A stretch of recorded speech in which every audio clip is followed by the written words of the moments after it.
Hello, dear. Good morning, good evening, all of you. I'm Mr. Bughio.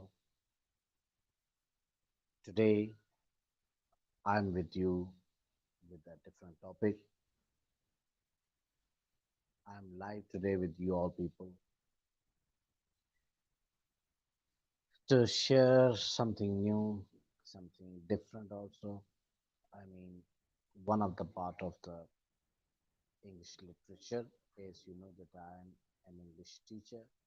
So my subject is English and English language and English literature. My dear, today I'm going to talk about poetry.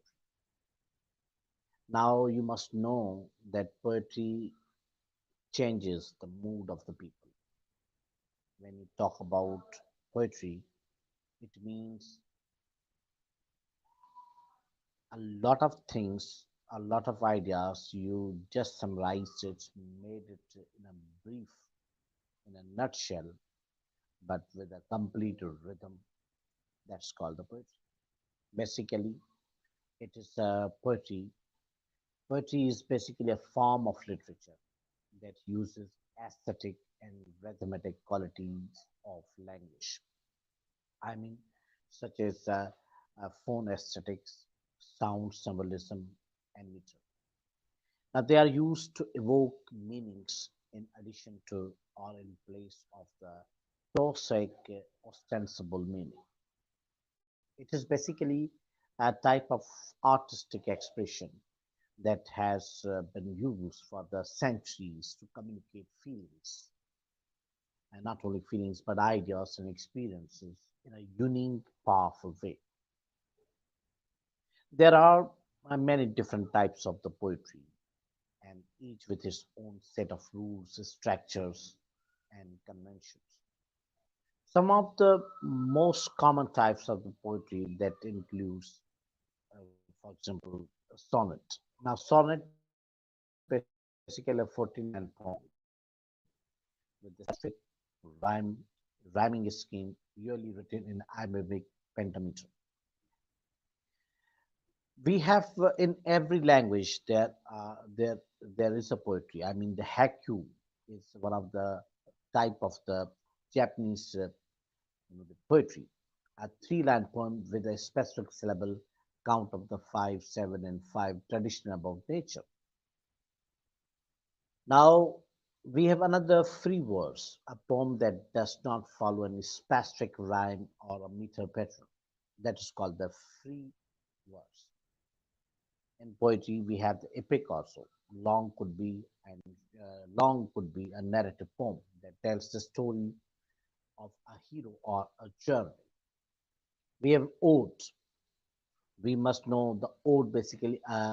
You can say the lyrical poem that expresses admiration, praise, or devotion. We have a ballad, a kind of narrative poem that tells a story in a song-like format. After ballad, we are also having the elegy. Elegy, elegy basically is a poem that mourns the loss of someone or something. I mean, we are also having the limerick, a kind of the humorous poem consisting of the five lines with a specific rhyming scheme. That is called limerick. We have the acrostic, I mean, a poem where the first letter of each line spells out a word or a phrase. We have another concreta, a kind of the poem where the words are arranged in a shape or a pattern that is related to the subject of the poem. These are just few types of poetry and kind of the examples of the many different types of poetry that exist. Each of the type of the poetry has its own unique characteristics and can be used to convey different kind of emotions and ideas. I mean that the people who compose poetry are completely different. Poetry and its types are very much important. Each part we must know As I told you, that poetry basically is a form of literature that uses a kind of the aesthetic and the rhythmic qualities of language and evoke emotions and convey ideas. There are various types of the poetry that I told you. Sonnet is there, free verse is there. So there could be many other types of the poetry.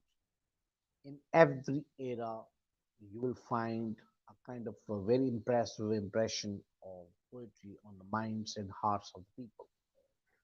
Poetry can be composed in any language, but you must be well versed. You must be a knowledgeable person, because knowledgeable person will compose poetry full of the knowledge, full of the wisdom, a pearls of wisdom.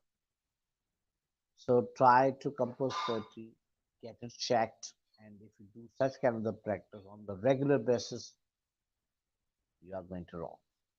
Thank you very much for today's. See you in the next video.